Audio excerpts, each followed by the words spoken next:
Si Ferdinand Romualdez Marcos. Live mula sa GMA Network Center, ito ang 24 Oras. Magandang gabi po, Luzon, Visayas at Mindanao. 3 buwan na lang sana bago sila magsipagtapos sa senior high school. Pero malagim na trahedya pa ang sinapit ng 4 na estudyanteng nagkayayaang maligo sa isang talon sa Baras sa Rizal. 2 sa kanila ang hindi na makakapagmarcha matapos malunod sa talon. Ang isa sa mga biktima sinubukan pa umunong sagipin ang nalulunod na kaklase pero maging siya ay hindi nakaligtas. Nakatutok si EJ Gomez. Ito ang eksena sa Unga Falls, Barangay San Salvador, Baras, Rizal, mag-aalas 3 ng hapon noong Lunes. Sinusubukang sagipin ng mga otoridad ang 2 lalaking nalunod daw matapos mapunta sa malalim na bahagi ng falls. Pahirapan sa mga rescuer ang pagtundon sa mga biktima dahil sa lakas ng agos ng tubig. Ilang oras pa ang itinagal bago tuluyang nakuha ang mga biktima. Ayon sa pulisya, 4 na magkakaklaseng graduating students ang nagkayayaan maligo sa Unga Falls matapos nilang makuha ang kanilang medical certificate para sa kanilang work immersion. Isa raw sa kanila ang agad na lumusong at napunta sa malalim na bahagi ng falls. Sinubukan siyang sagipin ng kaklase pero kasama ring lumubog. Nakita na lamang siya na nagkakatawag at humihingi ng saklolo. At siya naman po ay sinaklolohan na kanyang kaklase. Parehas na po sila napunta sa medyo malalim. Sa kasamaang palad, itong 4 na magkakaklase ay hindi naman po pala ganoon na marunong lumangoy. Idiniklara silang dead on arrival sa ospital. Tumanggi ang pamilya na pangalanan ng biktima ang unang lumusong. Ang estudyanteng nagtangkang sumagip sa kanyang kaibigan, kinilalang si John Mike Pasion, na residente ng Barangay Kupang, Antipolo City. Ang pamilya ni John Mike matinding hinagpis ang nararamdaman, lalo't 3 buwan na lang sana ay gagraduate na siya na panganay sa 2 magkapatid. Sakit mo. Wala na siya pero yung kung sa kanya hindi siya nagdadalawang isip na iligtas yung isa.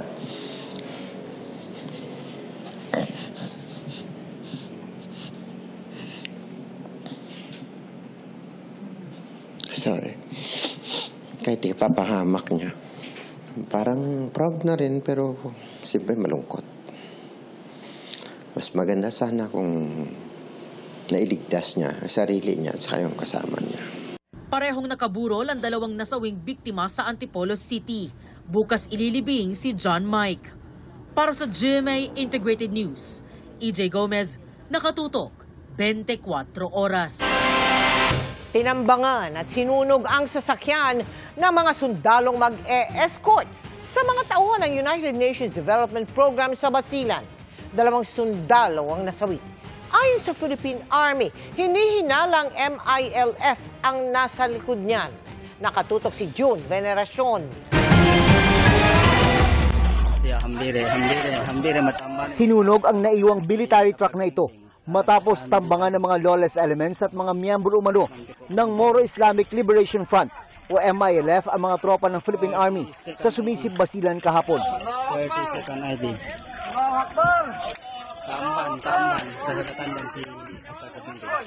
Papunta sana sa isang barangay ang mga sundalo para magbigay ng security sa mga taga United Nations Development Program na may proyekto sa lugar ng ma-ambush. Tumagal ng halos 1 oras ang putukan dahil simula alas 4 ng hapon. Nang huminto ang bakbakan, 2 sundalo at 2 kalaban nila ang patay. Sugatan naman ang 12 sundalo. The Philippine Army condemns the strongest terms the ambush of our soldiers dito nga sa Sumisip, Basilan. Mula Basilan, dinala sa Zamboanga City ang mga 10 mga nasawing sundalo. Isa sa kanila si Corporal Orlando James Jamel, na naulila ang asawa at 7 buwang gulang na anak. Pag natawag kami sa kanya, talagang nagbibigay siya. Kusap bigay siya sa amin, mga kapatid namin. Kasi kulang-wala din kami. Siya lang yung unang nakatrabaho sa amin. Kabilang sa mga nang-ambush ay mga miyembro umano ng MILF, isang rebelding grupo noon na nakapagkasundo na sa pamahalaan. Sabi ni Brigadier General Alvin Luzon, commander ng 101st Brigade ng Army, kung sincero ang MILF sa peace process, dapat isuko nila ang kanilang mga miyembro. Ayon sa AFP Western Mindanao Command, hahabulin nila ang mga nasa likod ng ambush para matigil na ang paghasik nila ng gulo sa mga komunidad na naglalagay sa peligro sa buhay ng mga sibilyan at sundalo. We are working closely with the local government units and other law enforcement agencies to ensure na itong mga perpetrators na ito ay will be put to the folds of the law and justice will be served doon sa ating fallen heroes.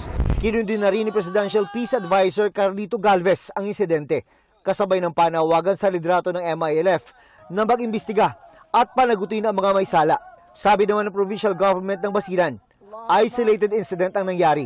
Siguro isang parang wake-up call sa ating lahat, yung MI o yung military, yung PAPU, yung national government, regional government, kami mga local government units. Talagang patay, yung sensitive, yung vulnerability andon pa. Pero hindi ito reason para dapat itigil yung mga initiative sa ground. Nagpaabot naman ng pakikiramay ang United Nations sa mga pamilya ng mga nasawing sundalo. Anila walang tauhan ang UNDP sa pinangyarihan ng insidente, pero mariing kinundi na ang pag-ambush sa AFP habang papunta ito sa grupo ng UNDP para mag-escort sa isang community engagement. Agad na nagpunta sa Basilan si AFP Chief Romeo Bronner Jr. isang araw matapos ang madugong ambush upang iprotesta sa Joint MILF-GPH-CCCH ang nangyaring engkwentro. Ang actions na ginawa ng ating commander on the ground was that he wrote a protest letter through the GPH-CCCH. No? Sinusundan po kasi natin yung mga peace mechanisms. Gid din ni Bronner na nagkaroon umano ng koordinasyon at wala na ang area of temporary stay. Sa kanyang pagbisita ay binigyang medalya at financial assistance ang mga sugatang sundalo. Sa panayam sa radyo, sinabi ng chairman ng MILF Ad Hoc Joint Action Group na si Anwar Alamada na pumasok ang grupo ng militar sa kanilang komunidad na walang koordinasyon na nagresulta sa engkwentro. Aniya, kinakailangan ng koordinasyon sa kanila kahit na law enforcement pa ang pakay na nakapaloob umano sa ceasefire agreement. Hindi rin daw nila kinukonsinti ang nangyaring engkwentro at nagbigay din umano sila ng alituntunin kung paano agad ito mahihinto. Para sa GMA Integrated News, June Veneracion, nakatutok 24 oras. Matapos ang mahigit isang taon, pinalaya na ng grupong Houthi sa Yemen ang 17 Pinoy seafarer na sakay ng kinubkob na barkong MV Galaxy Leader. Nakatutok si Ivan Mayrina. Goodbye, Yemen. Thank you very much. And go home now. See you, Philippines. Sa mga katagang ito, kasabay ng masisiglang mga ngiti, natapos ang 429 na araw ng pagkakabihag ng 17 Pinoy seaman ng mga rebelding Houthi sa pantalan ng Yemen. Kabilang sila sa 25 marinong sakay ng MV Galaxy Leader na hinijack ng Houthi habang naglalayag sa Red Sea noong November 19, 2023.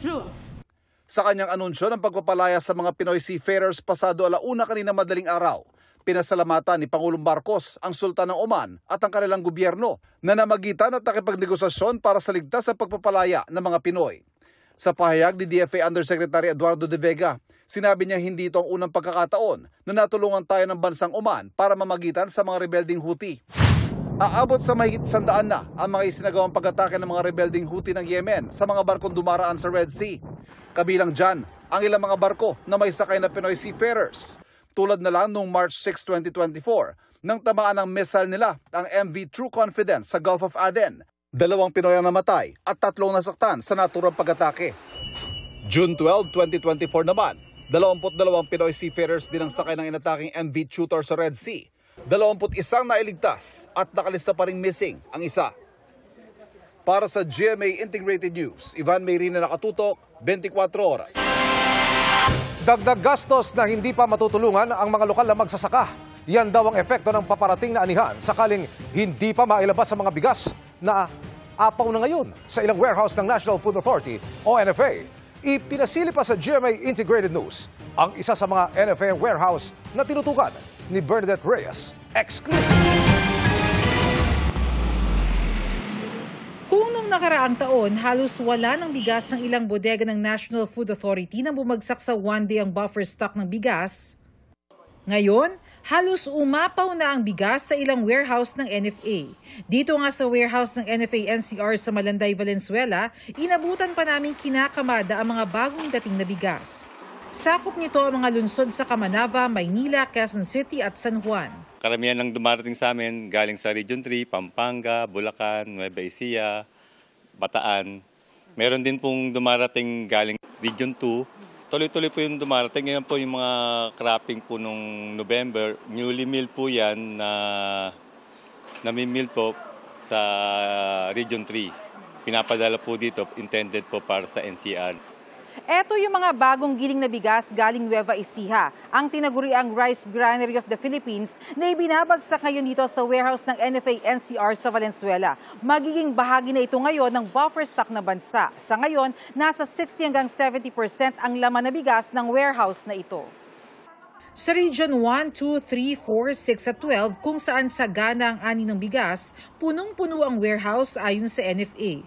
Ang mga bigas na ito ang target ilabas sa mga merkado para mapababa ang presyo ng bigas. Yun nga lang, hinihintay pa rin ang deklarasyon ng Department of Agriculture para sa tinatawag na food security emergency sa bigas. Parating na raw ang anihan sa Pebrero, kaya mahalagang makapaglabas na ng bigas ang NFA mula sa mga bodega. Kung hindi ito magagawa, hindi makakabili ng palay mula sa magsasaka at dagdag gastos para sa NFA. Medyo malilimitahan kami in terms of buying kasi nga hindi kami pwedeng makapag-full blast dahil nga puno pa ang bodega.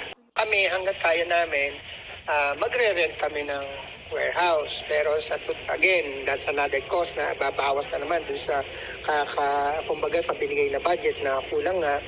Target mai-release ang mga bigas ng NFA sa February 1 pero maaari raw itong mabago ayon sa DA. Kung ma-release yun this week, sa tingin namin kaya pa yung February 1. But definitely there will be adjustments later on.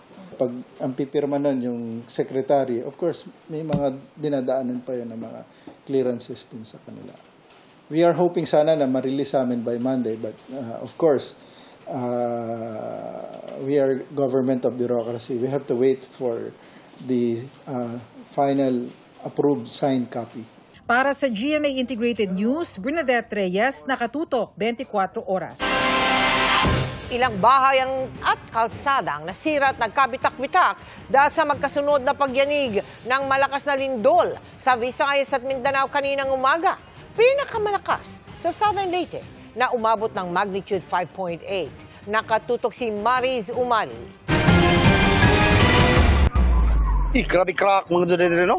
Ganito karami at kahaba ang mga bitak sa kalsada sa Barangay Himayangan sa bayan ng Liloan, Southern Leyte. Umangat din ang ilang bahagi ng daan. Grabe. Sa Barangay Tabugon, bumagsak at humambalang naman sa kalsada ang mga naglalakihang bato. Mabuti na lang at walang natama ang sasakyan o residente. Pasado alas 7:30 ng umaga kanina nang tumama ang magnitude 5.8 na lindol sa Southern Leyte. Ang lakas ng pagyanig umabot hanggang intensity 6 na naramdaman sa bayan ng San Francisco kung saan din naitala ang epicentro. Doon mababaka sa bahagi ng ilang kalsada na nagbitak at nadurog ang lakas ng lindol. Wasak din ang pader ng ilang bahay. May mga nakita ring debris sa loob ng isang paaralan at lumaylay na bahagi ng isa pang gusali. Ang pagyanig ramdam din sa iba pang bahagi ng Visayas at umabot pati sa Surigao del Norte sa Mindanao. Ayon sa Office of Civil Defense, sa ngayon ay wala namang ulat na nasaktan o nasawi mula sa lindol. Patuloy ang sinasagawang assessment ng OCD Eastern Visayas sa mga bayang apektado ng lindol. 4 na oras lang ang lumipas, sunod na niyanig ng malakas na lindol ang Zamboanga del Norte. Ang naitalang lakas ng lindol, magnitude 5.4. Nagkaroon ng malalaking bitak ang pader ng isang classroom sa bayan ng Siocon. Nabulabog at nagsitakbuhan naman palabas ng kanilang online teaching tutorial office ang mga estudyante ng isang paaralan sa Ipil, Zamboanga, Sibugay. Sa mga bayan ng Siocon at Ipil naitala ng PHIVOLCS ang Intensity 5. Nagsilabasan din para pumunta sa open space ang mga estudyante ng Western Mindanao State University sa Zamboanga City.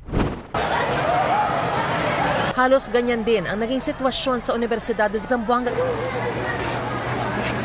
May ilang estudyante namang nahilo. Pinauwi na ang mga estudyante ng ilang paaralan sa Zamboanga City dahil sa posibleng aftershocks. Pansamantala ring lumabas sa gusali ang mga empleyado ng Zamboanga City Hall. Dahil halos magkapareho ang magnitude at ilang oras lang ang pagitan, ang tanong, konektado ba ang dalawang lindol na ito? Magkaiba po yung strukturang gumalaw. Yung sa Leyte po, ito po ay posibleng may kinalaman po dito yung local active fault.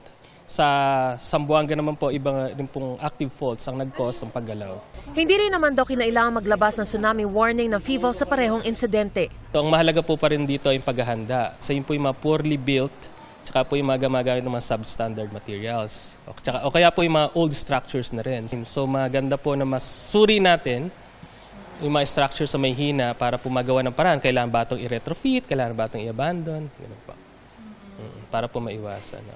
Para sa GMA Integrated News, Mariz Umali, nakatutok, 24 oras. Tiniyak ni U.S. Secretary of State Marco Rubio ang matibay na relasyon ng Pilipinas at Amerika. Sa kanyang pakikipag-usap sa ating Foreign Affairs Secretary, muli ring kinundina ni Rubio ang anyay mapanganib at hindi naaayon sa batas na pananatili ng China sa loob ng Exclusive Economic Zone ng Pilipinas. Nakatutok si JP Soriano. Magtatatlong linggo nang umiikot-ikot ang mga barko ng China Coast Guard may 60 to 65 nautical miles mula sa Capones, Zambales. Ilang linggo na ring pinaaalis ng mga taga-Philippine Coast Guard ang China Coast Guard dahil iligal ang ginagawa nilang pagpapatrolya sa Exclusive Economic Zone o EEZ ng Pilipinas.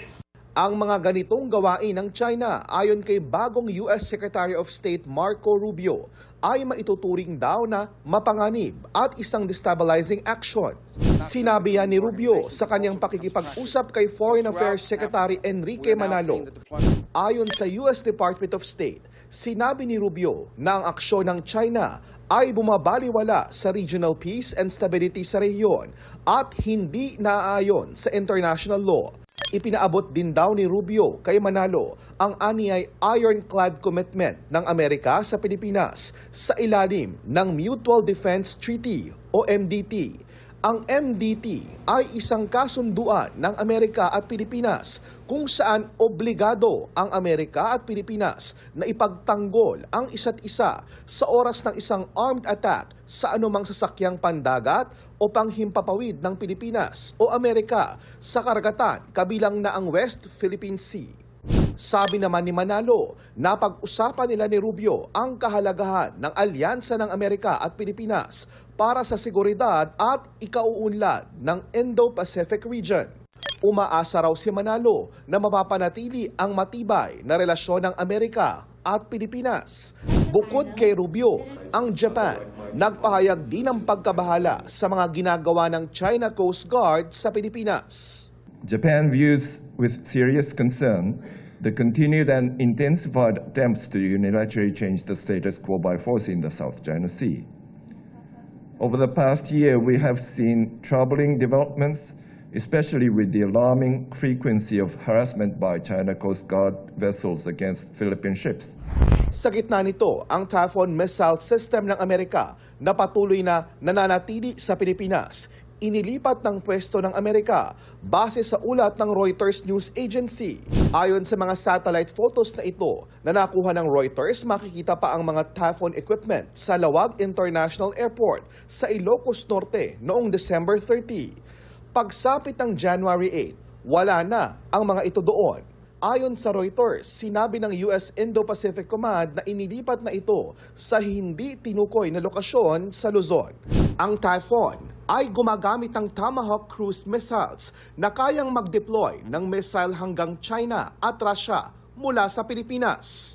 Meron din itong SM-6 missiles na kayang tirahin ang air and sea target na may layong 200 kilometro. Dati nang inaalmahan ng China ang pananatili ng Typhoon missile system sa Pilipinas na nila'y posible raw na pagsimulan ng isang arms race. Para sa GMA Integrated News, JP Soriano, nakatutok 24 oras. Sa isang press conference, sinabi ng Foreign Ministry ng China na huwag manghimasok ang Amerika sa issue sa South China Sea. Sabi ng China, walang karapatan ng Amerika na makialam sa maritime issue nito at ng Pilipinas.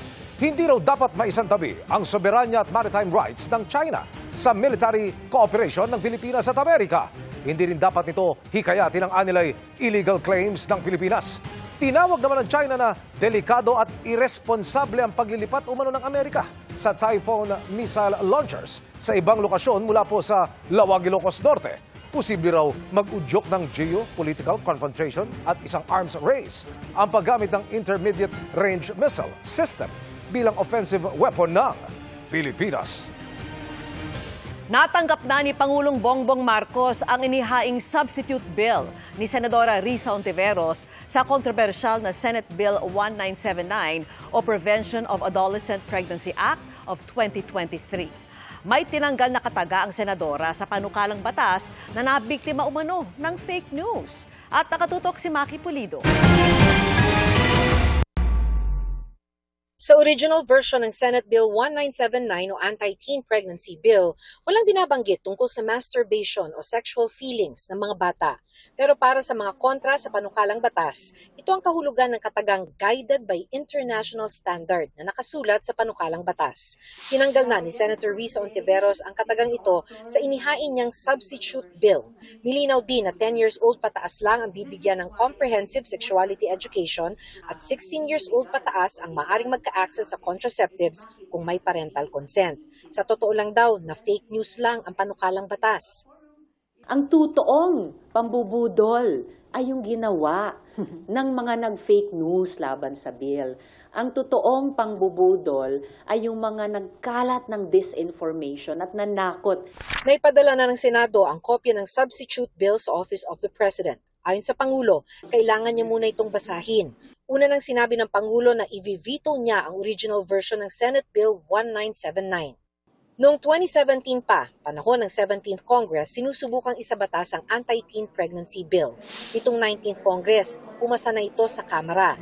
Sa Senado, hindi pa umuusad ang period of interpellation sa plenaryo mula noong August 2024. Kahit inatras ng 7 senador ang kanilang mga pirma sa committee report, tingin ni Ontiveros, dapat manatili ito sa plenaryo. Ang committee report ay ikangan na report out na nga po sa plenary, na sponsor na po ito at inintay na lamang na ma-interpellate at ma-propose ng mga amendments. Pero 5 session na lang ang natitira bago mag-recess ang Senado. Kaya nanghihinayang ang grupong Philippine Legislators Committee on Population and Development dahil kung hindi ito maisabatas bago matapos ang 19th Congress, back to scratch ang panukalang batas. Kung meron naman palang mga ganong agam-agam yung mga senators, why didn't they ask it since August na nakasalang ito? Ayon kay dating Chief Justice Maria Lourdes Sereno, ang namumuno sa Project Dalisay na kontra sa Anti-Teen Pregnancy Bill. Pag-aaralan muna nila ito dahil natanggal man ang mga katagang international standards sa substitute bill, meron pa nito sa ibang ipinapanukalang batas. Para sa GMA Integrated News, Maki Pulido, nakatutok, 24 oras. Valentine's came early sa mga kilig na banat ni David Licauco sa kanyang fans online. Dream boyfriend nga raw para sa ilan ng pambansang Ginoo na may bagong role na gagampanan sa isang pelikula. Makichika kay Aubrey Carampel. Good morning! Wala lang, good morning lang. Ingat ka, bye-bye. Golden Retriever type. Wait, babe? You look extra pretty today. Na-dream boyfriend ng marami. Ganyan ang kilig na hatid ni David Licauco online, kaya naman delulu is real, lalo't nalalapit ang Valentine's Day. BF material nga raw para sa mga naghahanap ng dungan dahil sa mga banat na nakakatunaw ng puso. Nariyang aayain kang mag-date sa UP para sabay na i-achieve ang fitness goals ngayong 2025. Kaya ka rin daw sabayan sa nature trip o beach vacay at simpleng road trip. Adventurous man at astig, ibang klase rin daw magpa-baby kapag nagtatampo. Girls, can you resist this cutie? Pare, ba't ka malungkot? Gusto ko na-reply. Pero ang isa sa pinakakinakiligan, ang caption ni David kasama ang kanyang pamangkin. Sa gitna ng kakulitan ni David online, abala siya sa bagong karakter na kanyang ginagampanan. From pambansang Ginoo, Iniibig pa rin kita. and sundalong Hapon, to another challenging role para sa upcoming GMA Pictures movie na Samahan ng Mga Makasalanan na sinushoot sa Ilocos Sur. Masaya raw si David na makasama sa pelikula at makaeksena ang kanyang idolong aktor na isa ring negosyante na si Joel Torre. Also seeing him as an actor ay napakagaling. In fact, kayo na meron na ako nakita na pwede kong matutunan, pwede kong i-apply sa the way I act also. Makakasama rin niya sa movie sina Sparkle child star Yuan Micael, Betong Sumaya, Chariz Solomon, Buboy Villar at Sanya Lopez. Sa Instagram ng GMA Pictures, may nakakaaliw na post ng kanilang shooting sa Vigan ng pagkikita ni Sanya at David. Si Sanya tila natulala at hinangin pa ang buhok nang magkatitigan sila ni David. Aubrey Carampel, updated sa Showbiz Happenings. Ipagpapaliban muli ng COMELEC ang pag-iimprenta ng balota dahil sa pag-atras ng isang senatorial aspirant kahit kasama siya sa mga ipinadagdag na pangalan ng Korte Suprema. Nananawagan na ang COMELEC sa mga gustong umatras gawin na ngayon habang hindi pa nag-iimprenta. Nakatutok si Sandra Aguinaldo. So, Chairman, formal kong ibinibigay sa iyo yung withdrawal of candidacy ko. This is it. This is it. Ayan, pirmado ko yan. Dumating ang vlogger na si Francis Leo Marcos sa COMELEC ngayong hapon para formal na umatras sa pagtakbo bilang senador.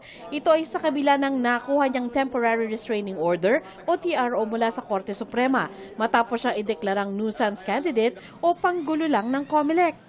Ayon kay Marcos, Norman Mangusin ang tunay na pangalan, ayaw na niyang maging hadlang sa pag-iimprenta ng COMELEC ng bagong balota. Ayaw din daw niyang maging balakid sa kandidatura ni Senadora Amy Marcos, lalo't dalawa silang Marcos na malalagay sa balota. Pero sabi niya, wala o manong kumausap sa kanya para mag-withdraw. Kung ako lang yung magiging hadlang para gumastos na naman ng panibagong 100 milyon ng gobyerno, mas mamatamisin ko na lang, marami pa namang eleksyon eh. Yun nga lang, kahit nag-withdraw na si Mangusin, kailangan pa rin mag-imprenta ng bagong balota ng COMELEC. May isa pang senatorial aspirant at 9 na local aspirant din kasi na nakakuha ng TRO sa Supreme Court. 6 na milyong balota ang hindi na magagamit dahil wala doon ang pangalan nila. Kaya bukas na sana mag-iimprenta ng bagong balota ang COMELEC kasama ang mga pangalan nila. Pero hindi mo na matutuloy yan dahil 2 hanggang 3 araw ang kailangan ng COMELEC para naman alisin ang pangalan ng nag-withdraw na vlogger. Dahil dito sa pag-withdraw niya, hihingi muli kami ng mga 2 hanggang 3 araw sapagkat muli namin babaguhin yung database ng COMELEC at the same time isi-serialize muli namin ng mga balota at the same time yung mga ballot faces muli namin babaguhin. Pero at least hindi pa nagsisimula yung printing ng balota. Sa Lunes na raw planong mag-imprenta ng COMELEC ng bagong balota. Kaya panawagan ni Garcia. Nananawagan po tayo sa lahat ng mga iba pang kandidato na gusto mag-withdraw, nagnanais na hindi na tumuloy. Gawin niyo na po kaagad dyan habang hindi po kami nag-iimprenta ng balota. Habang may panahon pa. Hanggang bukas na lamang bago magtanghali. Sana makapag-withdraw yung mga gusto mag-withdraw pa. Para sa GMA Integrated News, Sandra Aguinaldo, nakatutok, 24 oras. Nanindigan si Senadora Grace Poe na chairman ng Senate Finance Committee na kompleto at walang mali sa naging proseso ng pagpasa sa 2025 national budget. Sa kabila yan ng mga ipinakitang BICAM report ng ilang mambabatas kung saan may blanco ang ilang pahina. At nakatutok si Joseph Moro. Bilang chairman ng Senate Finance Committee, si Senadora Grace Poe ang nanguna sa pag-aaral at pagdepensa ng panukalan 2025 national budget. Si Poe pinanindigang walang milagro at walang maling nangyari sa pagpasa ng 2025 national budget. Sa kabila ito ng pagsabi ng ilang mambabatas kabilang na sina Davao City 3rd District Representative Isidro Ungab, Kabataan Party List Representative Raul Manuel at Senadora Amy Marcos na ang niratipikahang Bicameral Conference Committee report may mga blankong probisyon. But in terms of stages, from BICAM report na blanco, and then enrolled bill with figures, sinong gumawa nun? No, alam mo, pag sa enrolled bill, yun yung pinaka-importante doon sa BICAM. Wala namang blanco doon, and all the totals have already been verified, and in fact, nung na-enroll yon, wala namang blanco. Sa tama naman talaga yung sinabi din ni Senator Cheese kahapon, which should really be a reference. In fact, also the President has seen, wala naman kaming mga blanco doon sa na-enroll bill namin. Si Marikina Representative Stella Kimbo naman ang Vice Chairperson ng House Appropriations Committee nung ginagawa ang 2025 budget at acting chairman ngayon. Kanina, sinubukan namin siya ang tanongin tungkol sa issue. Between the BICAM and then the enrolled, at what point did the figures come in? Yeah? Patayin niyo sumagot. Bakit tayo sagutin? If it's just a procedural thing for Congress. Nasagot na lahat. Paano, ma'am? Sige po, let's wait na lang po sa... Na-explain na lahat. Ha? Na-explain na lahat. Si SP, na-explain na lahat. But ang issue is the BICAM. May mga kopya ng BICAM report na nakuha ang GMA Integrated News mula kina Ungab at Manuel. May nakuha din kami mula sa di nagpapangalang source sa Senado. Bagamat may pagkakaiba sa bilang at pwesto ng mga pirma, pare-pareho ang mga blanko ng mga ito. Ang BICAM report ang niratipikahan ng Kongreso para maging basihan ng enrolled bill at ng mapirmahan ng Pangulo naging General Appropriations Act o 2025 National Budget. Pero kung ikukumpara sa isa na batas na General Appropriations Act, ang mga blanko sa BICAM report ay napunan ng kabuang halagang di bababa sa 138.36 billion pesos. Pinakamalaki riyan ang budget para sa National Irrigation Authority o NIA kaugnay ng Agriculture and Fisheries Modernization Program. Blanco ito sa BICAM report pero nalagyan ng 56.4 billion pesos. Ang sabi ng mga komikosyong mambabatas na puna ng mga blanco sa enrolled bill pagkatapos nilang i-ratify ang BICAM report. Kaya tanong nila sino ang gumawa nito. From BICAM, ang nagda-draft, Senate or Congress for the enrolled bill? Both. Meron technical working group that actually consolidates both the reports of the House and the Senate. When we have completed the BICAM report and we submitted it as an enrolled bill, it was complete. Thank you. It's complete. Kahapon, sinabi naman ni Senate President Chis Escudero na may probisyon sa Bicameral Conference Committee report na kung may kaibahan ng BICAM report at ang enrolled bill ang masusunod. Naghahanda na ang ilang grupo na questionin sa Korte Suprema ang legalidad ng 2025 national budget. Para sa GMA Integrated News, Joseph Morong, nakatutok 24 oras. Mga kapuso, pansamantalang lumayo sa bansa ang shear line pero may iba pang weather systems na patuloy ang pag-iral. Iyan pa rin ang easterlies o yung mainit na hanging galing po sa Karagatang Pasipiko at ang malamig na hanging amihan galing naman sa Siberia o mainland China. Dahil sa amihan, 13.3 degrees Celsius ang pinakamababang temperaturang naitala ng Pag-asa sa La Trinidad, Benguet ngayong araw.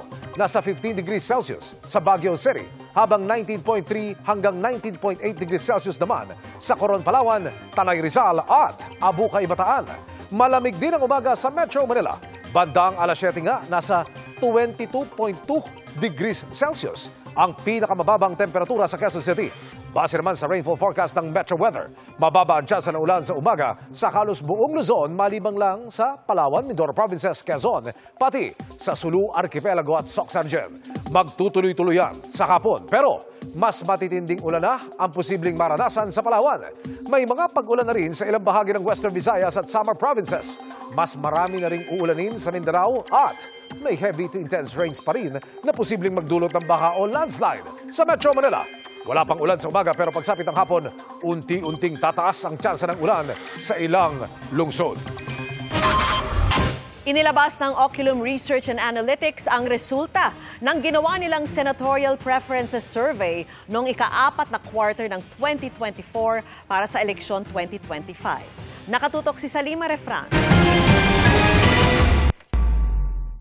Sa senatorial survey na isinagawa ng Oculum Research and Analytics katuwang ang RMN Network noong December 16 hanggang 22, 2024, una sa listahan si Congressman Erwin Tulfo, sinundan ni na dating Senate President Tito Soto, broadcaster na si Ben Tulfo, incumbent Senators Bong Revilla at Pia Cayetano, dating Senador Manny Pacquiao, sina Senador Bong Got Bato de la Rosa, Makati City Mayor Abby Binay, dating Senador Panfilo Lacson, Congresswoman Camille Villar, TV host Willie Revillame at Senadora Amy Marcos. Kabilang din sa 25 nasa listahan ng ilang kasalukuyan at dating mambabatas, mga abogado, dating LG officials at iba pang personalidad. Mayroong 1,200 adult respondents ang survey na may plus-minus 3% na error margin. Para sa GMA Integrated News, Sanima Refran, Katutok, 24 Oras. Pinayagan ng Pasig RTC Branch 159 na manatili sa ospital si Pastor Apollo Kibuloy na na-diagnose ng pneumonia. Isa yan sa mga niresolba ng korte sa bail hearing ni Kibuloy kanina. Ayon sa kanyang abogado, magaling na ang pneumonia ni Kibuloy pero wala pa rin anya itong tigil sa pag-ubo.